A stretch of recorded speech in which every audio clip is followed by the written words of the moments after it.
Food is arguably the most important resource in Age of Empires 2, but all we see in game is just a single set of numbers. Throughout this series, we will be diving in to see exactly what foods each civilization prepared and ate, and how well I can recreate these recipes. This is Meals of Empires. You may be wondering what this is. This is horseradish. You usually find it in a jar, and we'll get into horseradish in a little bit. First, a little bit of history about the Celts. The Celtic groups are roughly just starting as a Germanic kind of group in the Antiquity, fighting against the Romans. They're the people that are sometimes depicted with having horns on their helmet along with Vikings. Not super accurate depiction, but they're just a variety of different tribes and groups, often led by Druids, but eventually the remaining Celtic people were found in Ireland and Scotland, and that's who's represented in Age of Empires 2. So they're going to be consuming the foods from that region, which is fairly similar to what was available in mainland Western Europe at that time. There's not huge, isolation. It's just that they might not have had access to the same ingredients that were arriving to Europe via trade routes, Muslim trade routes from Asia, the Middle East, and such. So it's very much sticking to the ingredients that are available in Western Europe. The three recipes we're going to be making today are Brotchan Foltchep, which is a oat and leek porridge or stew. We're also going to be making another stew with a bunch of root vegetables, including the horseradish I have here. And then for dessert, we're going to be including some hazelnuts and apples along with a little bit of honey.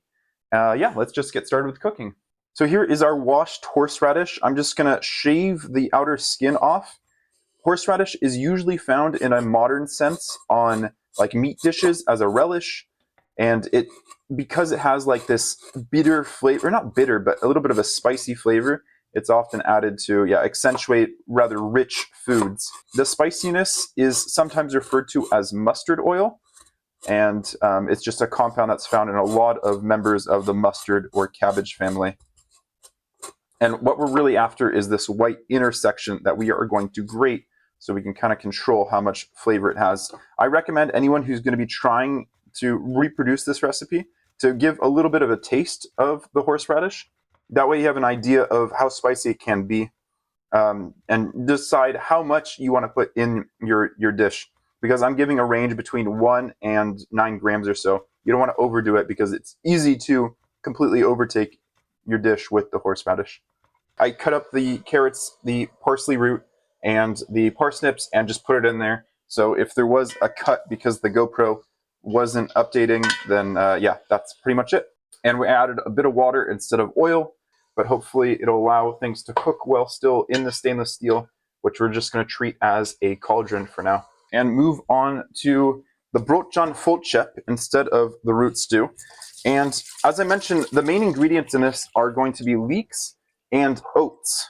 Oats being the main crop that was available to the Celts, or the main grain, I should say, that was available to the Celts during that time period. For the leeks, we're just going to be cutting off the bottom and then the harder green bits all the way at the top. So that might be, let's try halfway up and give it a feel, a taste. That seems about right. The Gaelic Celts in Ireland were also in contact with both the Vikings up north and the Britons, and then eventually the Normans. So because I don't have hazelnut, I am going to replace it with walnut olie, which is walnut oil in Dutch, and just enough to coat the bottom of the stainless steel, and we can start sauteing the leeks. After the last glaciation about 10,000 years ago, some species were able to come back, or I'd say most species were able to come back from mainland Europe to the British Isles, but one that was missing was rabbits. Archaeological records show that rabbit species were present in the British Isles prior to the last glaciation of Britain, but that rabbits failed to return between the last glaciation 27,000 years ago and the formation of the English Channel 10,000 years ago. So they had a 17,000-year window, and they just didn't show up.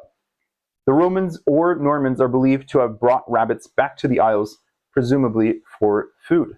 All right, so while that's cooking away, we can do our first trivia question. Furor Celtica is a unique technology in Age of Empires 2 that applies to the Celts' siege weapons. However, based on ancient Roman accounts, which Age of Empires 2 civilization was the most furious in their fight against the Romans? So there's not too many civilizations to guess from around ancient Rome, but there's a decent handful. So you get to try to pick which one you think were the most furious, and was it the Celts? So the answer to the most furious civilization was either the Teutons or the Goths. And I will admit this is an oddly worded question, and I'm going to try to explain why this classification of peoples is a little bit messy in reference to Age of Empires and just, as history in general. So the Romans were fighting against tribes in Northern Europe during the Antiquity. The term that was used by the Roman poet Lucan was Furor Teutonicus, so referring to the Teutons.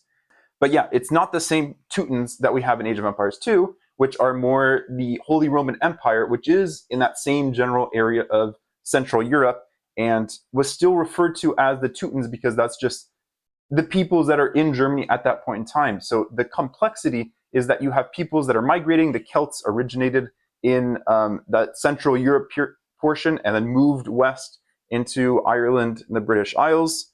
And the concept, I guess, was still used as, okay, these people were furious and they just moved, so we're just going to keep calling them furious. And the developers of Age of Empires 2 changed it from Furor Teutonicus to Furor Celtica. So now that the carrots and parsnips have started cooking away, I think it's appropriate for me to add the horseradish to really allow it to mingle with all the other ingredients. And I'm going to start cutting up some parsley to go along with it as well. We'll leave some aside for the garnish, but a lot of it's just going to be cut up to just go right inside and give a nice, again, another pairing along with the different other members of the carrot family. One fun fact about the woad raiders is they're named after woad, which is a plant that was used throughout the Antiquity and into the medieval period as the main source of blue dye in Europe. And in Age of Empires 2, you have the woad raiders that have these bluish tattoos on their body, and you see that like blue war paint in Braveheart as well. But the woad plant can't actually, or when you turn it into a dye, you have to add ammonia to allow the dye to like hold its form and not break down as a compound. But you can't add ammonia to your skin because it's gonna burn you.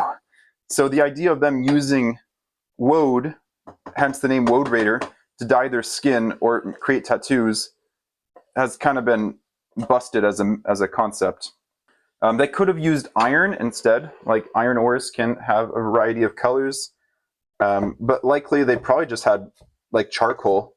There's the parsley. I can add some dried thyme leaves now as well. I think we can add the rest of our ingredients to our leeks, or most of our ingredients. We're not quite ready to add the oatmeal. To our leeks, we're adding 2 cups of water, which is about 500 milliliters. And we're going to add 1 cup of oat milk, which would be around 250 milliliters. As I mentioned when we used oat milk previously, the white part is just the starch. And then if the starches break down with enzymes, you get a little bit of a sweeter oat milk. So here are our oats, or in Dutch, havermout. But you can see it's kind of like an oat that's been crushed, because you imagine your oat seed is originally just like a round seed, like a grain. And this has been rolled over or crushed. That's how you get crushed or rolled oats. The other type in modern sense is steel cut oats, where you keep the grain without breaking it down at all, and then you just slice it with a steel blade. But these have been, what looks like, have been crushed and then a little bit broken up. We're going to grind these up even more until like a meal, because I think that would be closer to what the Celts would have at that time period. Yeah, that's looking pretty good. It's quite mealy in itself, like an oat flour. So put that aside for now. Christianity arrived in Ireland in the 400s, spread by missionaries including St. Patrick. Part of the tradition of the Catholic Irish Church was abstaining from meat, eggs, and dairy on Wednesday and Friday. Though there's always some sort of regional exceptions, like eating fish or seafood instead of land meat. But this could be seen as a fast meal that I'm producing today, since it's all going to be vegan, with the exception of some honey we're going to add later to the apples. Before we add the oatmeal, here's the second trivia question. What Japanese condiment is closely related to horseradish? The answer, of course, is wasabi. Javi got it right. horseradish is often used in replacement of wasabi. Wasabi being that green paste that you can find alongside sushi platters, alongside the sushi on the platter. And the Japanese word for horseradish is seo wasabi, which translates literally to Western wasabi. Because true wasabi is difficult to grow outside of Japan, or just not commonly found outside of Japan, the alternative of kona wasabi is made using a mix of horseradish and mustard oil, and then the green color is simulated using either spinach powder or just simply green food coloring. All right, let's see how our leeks are coming on. Pretty good.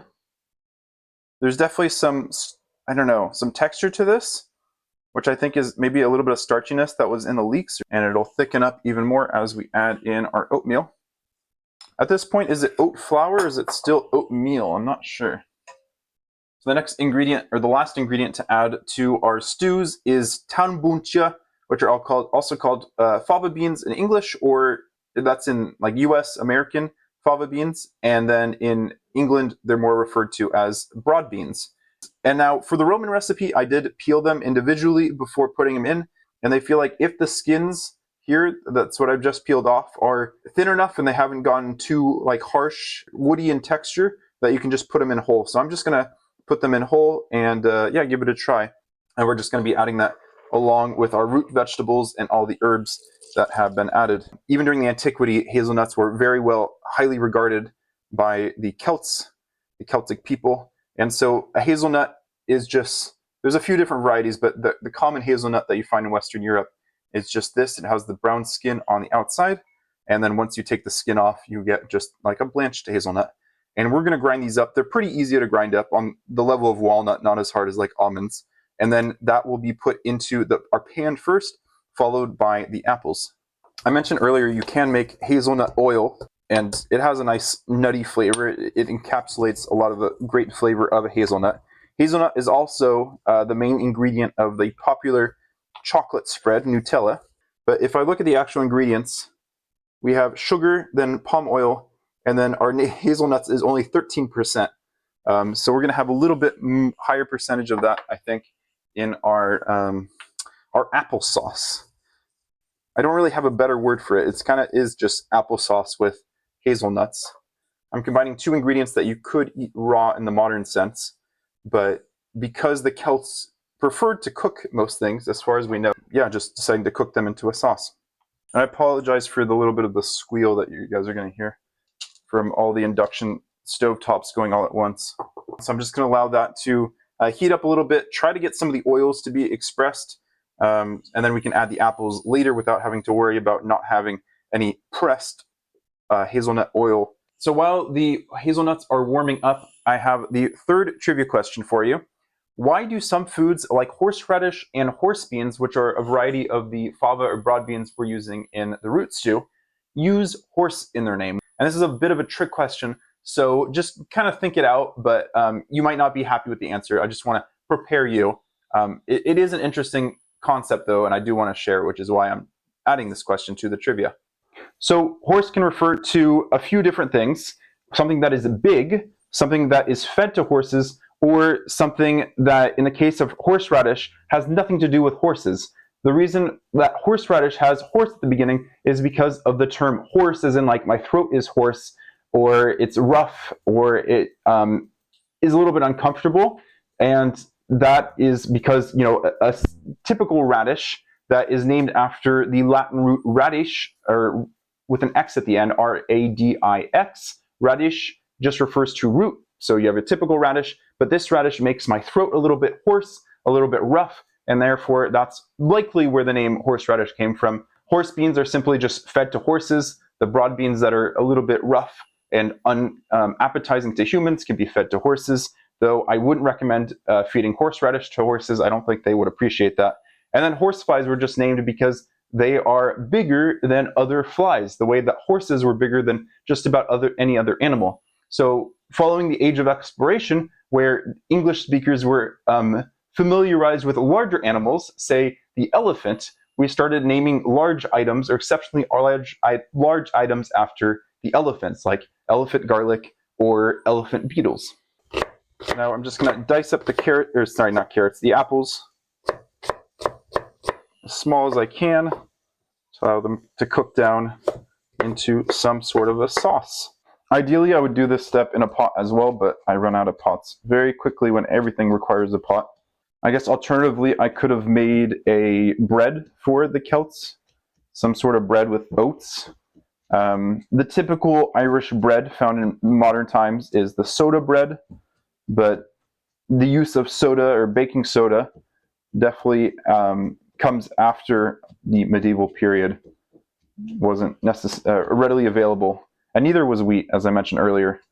Barley and oats were far more common.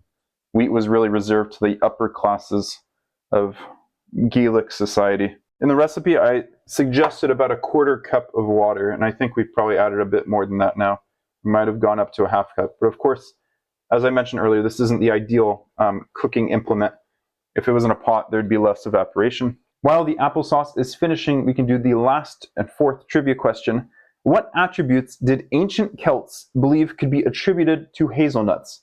The attributes that were associated with hazelnuts are wisdom and inspiration. So it said that if you eat hazelnuts, you would get those qualities, or they would be accentuated in you.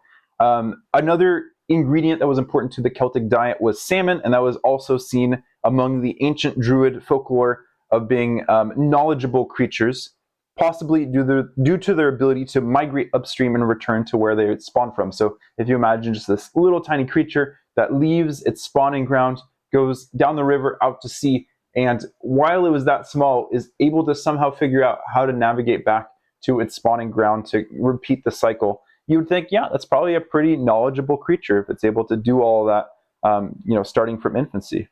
Fava beans, I mentioned, are also called horse beans, but they were also called Celtic beans. I don't know if that was more in a modern sense, or if they were also called Celtic beans historically. I would imagine that they were grown predominantly during the Antiquity. Among the Celts, they're a bean that can grow fairly well throughout most of Europe. And so, yeah, they're just a general bean. I did include them in the Roman recipe, in one of the soups, the simple Roman soup, and including it in a culture that was around in the same time period in the Antiquity, and then further on in the medieval period seems appropriate. I'm not going to use too much honey, maybe like twice as much as you put in a cup of tea. I know that's not a traditional measuring technique. Honey was highly prized by the Celtic people, both as a sweetener and just as a general food item. It was added in a lot of different dishes, not limited to what you would add in a modern sense, just as a simple sweetener or in like some sort of baked good. So here are our three meals. Starting from the middle, we have Brotchan Foltchep, which is our leek and oatmeal stew. Pretty much just leeks and oatmeal. We have oat milk and water in there as the components of our stew. Here on the right side is our root stew. We have carrots, parsnips, and parsley root, representing the carrot family, as well as some parsley leaves. And then we have some horseradish. What is this? And we also have some fava beans. Why are they so fat? Why are they so fat? I don't know. They're just big boys. And then on the other side, we have some hazelnuts and applesauce. The Celts like to cook a lot of their foods. You could imagine all three of these could have come out of a cauldron. I do not have 3 cauldrons, so these were cooked in the pan. It's not cooked as well as I would hope, but hopefully the texture is still appetizing. Thoughts? Interesting. Interesting. What are your thoughts on having oats in there? I like oats. You like oats? I like oatmeal. Mm-hmm. It's not usually like in a savory dish, which is something we were discussing earlier during the stream. Definitely taste the leeks. Like a potato soup. Yeah. That's less satisfying. Less satisfying, okay. Less starchy, I imagine, would be the satisfying. I don't know about the starch. It's like what you would eat in it's mush. It's just, I'd eat it in a nursing home. You think that's nursing home food? Yeah. Okay. I guess it represents the limited food options that the Celts had at that time period. Did they have broccoli? No. Broccoli would have mainly been in Asia. Did they have cauliflower? No. That would have been stuck in the Mediterranean. What did they have? Exactly what you see in front of you. Carrots, fava beans. Parsnips, parsley root, parsley, oregano. Or not oregano, sorry, thyme. But they had cheese. They did have cheese, and they had a lot of dairy, and that's not present. Filthy vegan. Well, we're considering this to be a meal that would have been presented on a fasting day when they wouldn't be eating any animal products following the arrival of Christianity. What do you think, Abby? Your face is telling me. This is so bad. Why do you think it's bad? Did you taste it? Yes. You want to taste it again for reference? It's bitter. There's way too much time. I think it's bitter. Oh, it's a little bit bitter. The parsnips do occasionally have a slightly bitter flavor. And when I tasted it earlier, it didn't have that. And you don't like the thyme. It's apples and hazelnut and honey. You can avoid the hazelnuts on top. Those are just for garnish. Any final thoughts before we get to the rating? It's terrible. You think it's terrible? I think this was fine. Mm-hmm. Like, if I were starving and we added like a bunch of spinach or something to it, so I felt like I was eating something nutritious. You don't even think this is nutritious? It doesn't. So it's either that would at least make it very healthy and kind of disgusting, but you'll deal with it because it's healthy. Yeah. Or very appetizing, and this is in the middle ground where it's just kind of bland, but you don't feel like you're getting any benefit out of it. Yes, if I'm going to be eating it, I want to be getting like something out of it. Okay. I felt when I tasted it that I would taste the leeks at the beginning along with the oats, and then after that there was just nothing. What's a leek even do for your body? I mean, it's like an onion. Yeah, what's it doing? I don't know all the nutritional facts about leeks, but I imagine it has similar compounds to onions. Okay, all right. I'm going to rate you. Execution. Well, I always find this question just ridiculous because I can't. I'm sure these were fine. I'm sure they're finely prepared. I'm sure it's fine. Mm-hmm. So 8. 8? Okay. I was giving 8 as like a protest rating of just like, I mean, what am I supposed to go with off this? I'm not a historian. Sure it's fine. Okay. But the true rating is, should you serve this to your girlfriend? And the score is? 3. 3, okay. I think we got a 2 for one civilization, so it's not the bottom. Over salted carrot? That was the Slavs, you're right. So that was bad. Celts are slightly better than the Slavs, but so far the Nordic civilizations are not getting the highest scores. Might be due to fewer ingredients, fewer options. It might be that these civilizations ate a lot more meat and dairy, which are obviously lacking from these meals. Lacking from my boyfriend's diet. That too. I did warn her ahead of time. I thought this might be the result, that Abby wouldn't enjoy these ingredients. I'm happy the way it came out. I do think the carrots and parsnips aren't like top tier by any means, but I will definitely be eating everything that came out of here. I think there's still work that can be done with the oatmeal and leeks, because the flavor at the end, after you get the leek and the oats and that flavor, it just falls off, which I think is what Abby was hinting at with this tastes like food that you would eat at an old person's home. Next week is the Sicilians. We're going to have actually some salad in the mix. And I can't remember exactly what else I have planned, but go ahead and like and subscribe if you enjoyed, and I'll see you in the comments.